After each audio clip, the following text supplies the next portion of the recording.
Ikinakasuhan pa nga ako ng GMA noon eh, kasi nakasign ako ng contract noon eh. So, tinawagan ako ng staff ni Ma'am Sharo Santos sa Batang Quiapo nga. Kung gusto ko rin, gusto ko daw umano sa Batang Quiapo. Eh, sabi ko, sir, kaya ko pa ng isip ko, eh, kaso nga lang yung katawan ko wala mahina. So cutie, cute, cute, cutie, cute, cute. Cute, cute, cute, cute, you are so cutie, cute, cute, cutie, cute, cute, cute, cute, cute, cute, you are so cutie, cute, cute, cutie, cute, cute to me. Yeah! What's up guys? Welcome back to Kapakpak Talk. So for today's vlog, ang ating guest for today, Mura! Hello! Grabe, nahihiya ako sa lahat ng vlog ko. Dito lang ako nahihiya. Ay, grabe ba naman kasi artista yung guest natin ngayon. Balik ka dati. Bakit? Ako na-excite ako. So, Kasama ako na-excite. Yes, so kasama nga pala natin ngayon si Chinchin. Ayan, hello. Yes, isa sa ating pa-Hawaii Angel. So, kaya natin sinama si Chinchin kasi kanina, nung wala camera, ang dami niyang tanong. Sabi ko, mamaya ka na magtanong sa interview, mamaya tanong niyan lahat. So, kaya natin siya sinama. So, ayan, si Mura po ang kasama natin, ang ating guest for today. Yes. So, hello ano po bang itatawag namin sa inyo? Mura na tag or Kuya Mura? Or Kahit ano, anytime, anywhere. So, Mura na lang po. Dahil Okay lang. Sige po. So, ano po ang full name ni Mura? Ang full name ko talaga is Alan Padua. So, screen name ko lang yung Mura. So, ano. Yes po. Si Kuya Alan Padua. So, pwede po ba namin maitanong, bakit po Mura yung screen name nyo? Kasi, the time, yung sumali ako ng contest, yung dance contest, kasi may kasama na ako na dancers. Sumasali kami ng mga contest TV. So, sinali naman ako ng kasamaan kong babae na yung pinakabida namin na babaeng sumali ng dance contest. At ano naman ako, yung parang back-up dancer.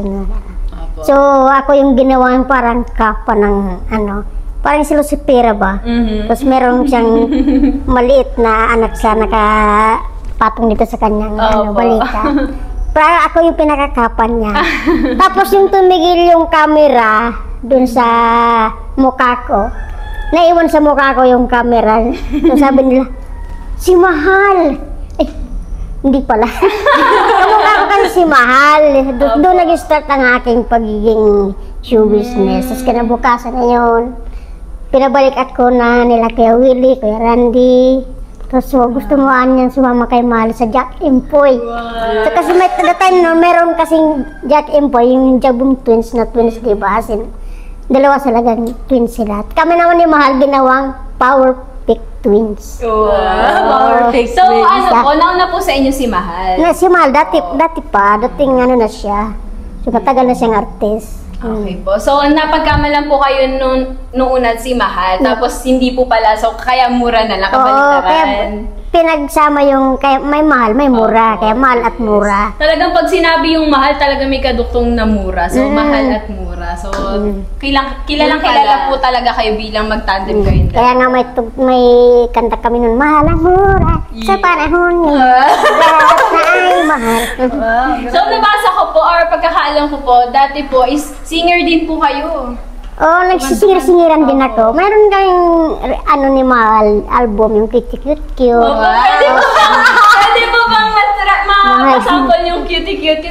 Kasi talagang talagang pag narinig mo yun, iba talaga pag galing mismo po sa inyo. Pwede po mapasample? May bayad daw, may bayad. May bayad mo. Ako yung nito. Manager. Sige po, sample po. Alam mo, yung chorus lang naman yun eh. You are so cutie, cute, cute. Cutie, cute, cute. Cute, cute, cute, cute. You are so cutie, cute, cute. Cutie, cute, cute. Cute, cute, cute, cute. You are so cutie, cute, cute. Cutie, cute, cute to me. Yes! Cute niya talaga ako. Parang tugma dun sa tsaka sa boses niya, cute! So, si Mura po ay ilang taon na po ngayon? 50. 50. Batang-bata pa. Yes, I'm still young. Nakita mo naman po, di ba? Yes, 50 years old. Si Kuya Alan Simura. Grabe. Hindi umaano na. 50 na pala siya. Hindi halata. Pero hindi na makakalakad masyado. Yun ang ano sa akin. Nagbawas ng ano lakas. Yung lakas ko nawala. Pero yung isip ko, andun pa rin. Tsaka ang puso. Ito yung puso. Good heart pa rin.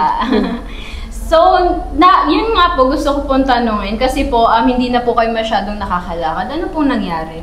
Kasi before akong tumigil sa ano, yung palabas namin na ano, yung Darna, yung kay Marian Rivera pa. Opo. Tapos noon, mayroon pa sana akong bagong kontrata no, sa GMA. So ayun, pag-uwi ko yun sa Bicol, na-aksidente kami na sa tricycle. So ayun na, nabalian yung kabilang hip ko. Tapos ayun, siniminto yung ano ko, pa ako para Grabe. mabalik sa dati. So hindi na siya bumalik sa dati, mikli na yung pa ako. Tinan mo. Hindi na po siya O, pantay. hindi na siya pantay. Tapos habang tumatagal, parang nung una, lumakas naman siya. Tapos nung habang tumatagal na ngayon, lumilipas ang panahon, umihina na siya, parang namanhid na siya. O, parang kahit ito, manhid na yung ano ko, kamay ko. Tapos wala ng lakas. Kaya minsan pag nagano, pumupunta sa medyo malayo, pinapasan ako. Kinakarga Tulad na lang. nito, in-invite ako ni Kuya Nuli, ganyan. Yes, thank you po at napasama po kayo. Sobrang Thank you so much. natuwa ako, nakita ko si Kuya Nuli ulit. At Ay, siyempre kami nat po, kayo, super nakita po ko kami kayo. natutuwa at nakita ka po namin. Tsaka ano po, Chin, sabi niya kanina nung nakasakay kami sa kotse, sabi niya, parang napanaginipan niya lang daw to na nakita niya si Kuya Noli. Oo, tama. Tapos sakto ngayon, sinundo namin siya. Parang nanaginip talaga ako kagabi. Sabi ko, parang biro-biro lang ba yun? Panaginip lang pala. Pero nagkatotoo. Maya-maya, nandun si Kuya Nuli, tapos kumakain kami ng ano, yung breakfast namin.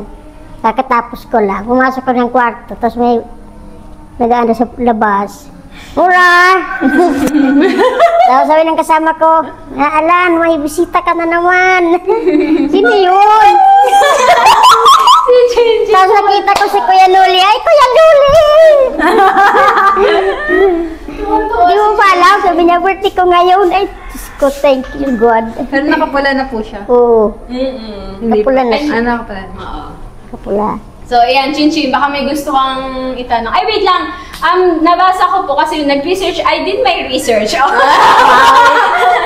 Parang may nabasa po ko nun na dapat po kasali kayo sa FPJs ang probinsyano. Oo, dapat. Nung before kasi na, ano, nasunog yung bahay namin. So, tinawagan ako ng staff ni Ma'am Sharo Santos Opo. sa, ano, diba, sa Batang Quiapo nga. Batang Kung Quiapo. gusto ko rin, Batang Quiapo. gusto ko daw umano sa Batang Quiapo. Eh, sabi ko, sir, kaya ko pa ng isip ko, eh, kaso nga lang yung katawan ko wala, mahina na, sir. Diba? Di ko na kaya magtakbo, di ko na kaya maglalakad-lakad na ano, malayo. So, pagod na lagi. Sayang. Kasi ang Batang Quiapo talaga mga Oo. mga action. So, Nakabigatin yung mga artista. Oo, gusto ko rin sana talagang ganun mangyari. Kaso nga lang, parang hindi ba nag-i-enjoy yung katawan ko pag hindi nakakagala-gala, di ba? Parang wala naman ano. So, yung aksidente po ba na yun? Nabangga kayo or talaga na-aksidente lang yung tricycle? Accident yung gulong ng ano, yung guma ng tricycle sa unahan. Apo. Sumabog. So nawala yung pinakaguma niya sa natiran lang yung bakal na ano. Pinaka-rim lang. Tumagilid yung tricycle, yan, buminalintok 3 beses. Buti nga hindi ako naipit eh. Opo. Naipit ako ng pamangking ko.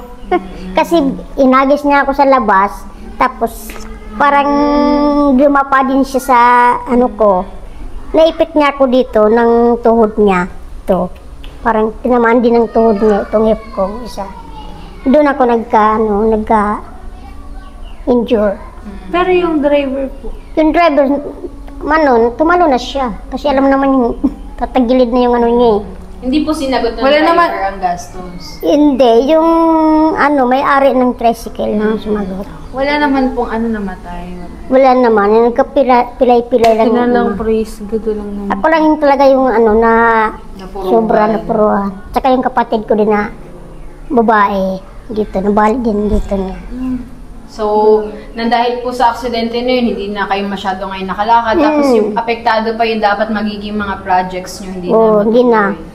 Kinakasuhan pa nga ako ng GMA noon kasi nakasign ako ng contract noon eh. Opo. So, sabi ko naman, dito ako nakaratay, paano naman ako magiging paano naman ako kakasuhan yung nakaratay ako dito eh. So, yun po. Ayun po ang mga natin. Kaya bakit wala na siyang masyado ngayong shows? Dahil po yun nga, ito ang kalagayan niya ngayon. Grabe na. Nakapag-shoot pa naman ako nung medyo umuki na rin yung pa ako. Nakapag pa nga ako ng mga movie. Tulad ng kay kay Eugene Domingo. Alam mo ba yun? Kay Midora. Opo, ayun, kay Midora. Kasama pa ako nun. Sa Korea pa nga naman sinut ng iba. Kay Midora and the Temple of Kemi. Yes, Kemi. Chinchin, your turn. Ang dami mo. It's your turn. Yan. Magdadagdamag tayo dito. Handa ka na po ba? Ay, handa ka na. Sure. Hindi kasi naku-curious ako sa mga kasi di ba na-experience ng umacting. Yes. Gusto niya pa itanong kanina. Sabi ko, mamaya na yan. So, curious ako. Kaya parang gustong magasita. Uy! Wag! So, yun na nga. Kasi ang curious talaga na once na may kausap kang isang yes. isang bigatin din na tao, di ba? Grabe. Big opportunity to na makausap namin kayo po. Yan, gusto ko lang itanong kung ano po ba yung mga nangyayari sa showbiz? Showbiz. Kasi, marami kasing, iba-iba kasi yung showbiz eh. Di ba sa pag first time mong pasok ng showbiz, parang mangangapa ka pa. Ano kaya ito? Papansinin kaya ako nito? Ito kaya? Hindi kaya ito suplada? Ganun mga ganon. Ganun, facture, mga ganon. Tapos siyempre, mangangapa ka pa sa mga kasamahan mong ko-artista mo. Diba? Hi, hello, good morning, ganyan. Tapos, pag medyo okay na siya, siyempre lapitan mo na siya. Basta po, ayan. Now, biso pag medyo matagal-tagal na, biso na, ito po. Mabait naman. Mabait sila, oo. Mabait naman kayo, mga- Pero mayroon din time na, siyempre, may pagod na artista na parang hindi ka mo napansinin, ganyan. So, pasensya na po sa inyong lahat.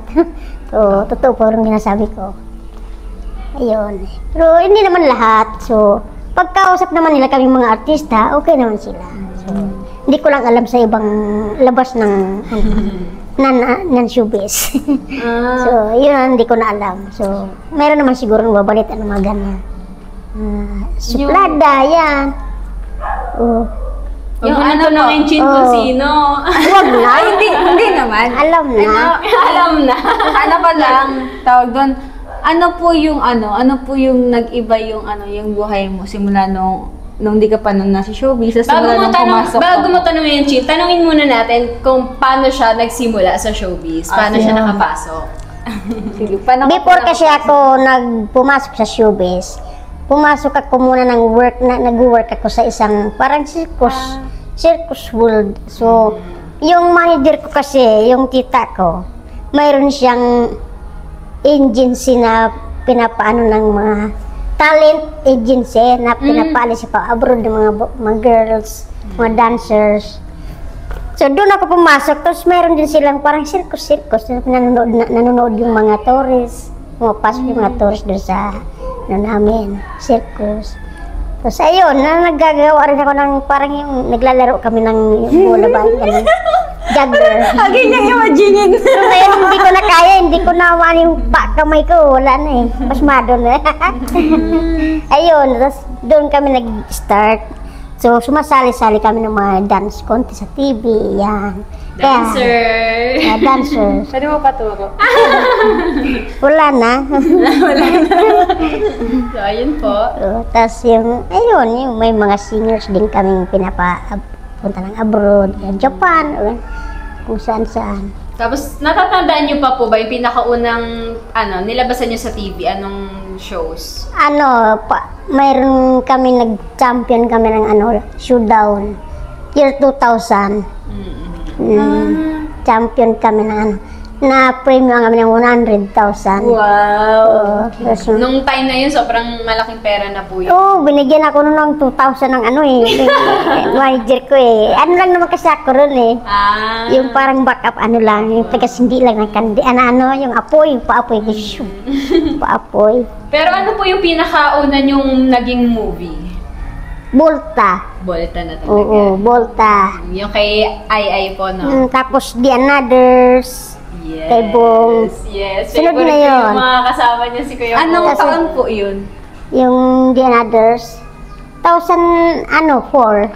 Hindi pa ako nung pinapanganak, kaya pala hindi ko alam. Di ba ba? Yun. 2006 po ako pinanganak. Wala pa nga Pa siya. lang makaka-release.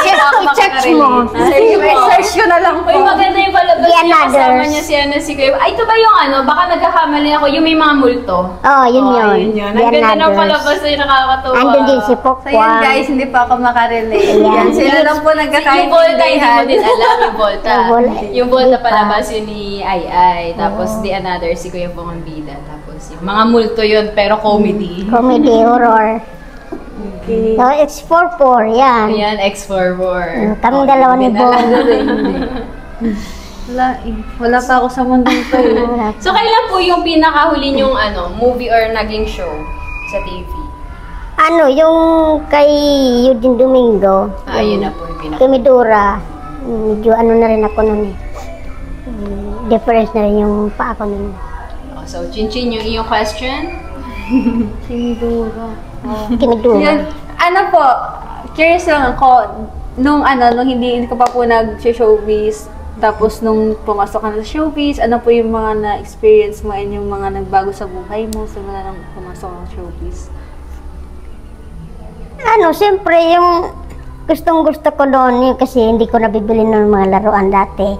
Tapos yung mga bata doon sa manager ko, yung anak ng mga manager ko, nakikisabay din ako sa mga uso. Tapos bumibili sila ng bagong laruan, gusto ko rin bumili ng ganon.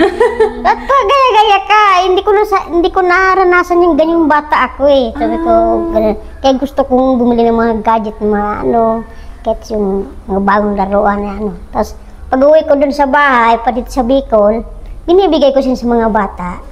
Parang healing the inner child. Kung hindi ko naranasan nung bata pa ako, tapos parang kinukulikta ko rin nandun pa ako. Pag uwi ko, binibigay ko din sa mga bata. Yun ang ko. Maganda po sa showbiz. Oo, maganda. Tapos may maganda, may mahirap. Kasi hindi naman lahat ng trabaho, puro diba, puro saya. So, mayroon din malungkot, mayroon din masaya. So, may masaya kasi start mo pa lang masaya ka, bongga ka. So, sikat ka na. Tapos balang araw medyo gumaganyan ka na ulit. So, yun ang malungkot. Kasi hindi ka na asikaso ng mga producer. Ganyan. Kasi di ba minsan mas marami nang pumapasok. Napapabayaan na kasi may mga may mga bago na namang Yung bagong pasok na naman, yung katulad na Tapi Bibi, yan. Ginagawa nilang priority na naman, yung mga ganyan. PBB. Pero kung kayo po ang tatanungin, gusto niyo pa din pong bumalik? Oo, sana, oo. Kaso nga lang, yun nga, hindi ko na kaya, katawan ko hindi na kaya ng ko. Grabe. Buti sana kung lagi na kaganyan lang.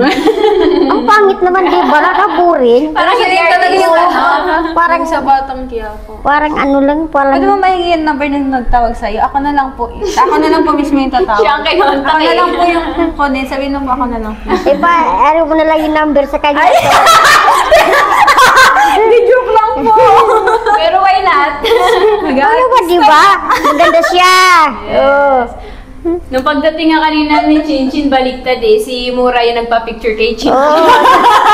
Siya, nakita ko na sa vlog ni Kuya Nuli kasi. Sabi ko, ang ganda naman yung Kuya Nuli. Sama mo yan dito sa akin. Sabi niya, minsan sama ka raw niya. Hindi naman sinama. Nakita ko siya. Si in-invite niya ako noon na may time na pupunta siya talaga sa kanya. Kaso, yung ano naman, sabi ko maaga pa, saka conflict, So, nag-aaral siya. nag-aaral din ako. Sabi ko, hala kuya, sayang. Kasi gusto ko talaga siyempre Si Rika, sinama niya doon. Kasi, tapos yun, it's a perfect timing. Diba? O, na-interview pa At natin. hindi pa ako sa bahay ni Chin. Ang ganda ng bahay. Sige, Chin, tanong ka lang. Sige Magaling lang. sa akin yung mga paiiyakin natin siya. Oo. Meron pa akong itatanong. Mhm. Bagay ba sakit po maging artista? Ay! Oo naman. Bagay po Huwag mo sa nang itanong yan. Talagang bagay na bagay sa'yo talaga yun. Tatanggapin po ako nila Oo, pag siyempre. nag-apply ako. Model. Lahat. Di, gusto ko rin kasi maging parang fashion design, fashion model, ganyan. Yun talaga yung yung gusto ko. Oo, maganda. And syempre maging artista din. Sure. Pero if yun para sa akin din, wala naman sa mag-try. Pero kaya nga ako na-curious, ano nangyayari dito? Paano yung mga ganito, ganyan, ganyan? Diba, grabe. Ang dami kong curiosity. Grabe. Pag sa una lang naman kasi yan, medyo mangangapa ka talaga. Pero pag medyo mo na siya, sasanay ka na rin. Masaya na. So, alam mo na yung mga pasunod-sunod. Yan.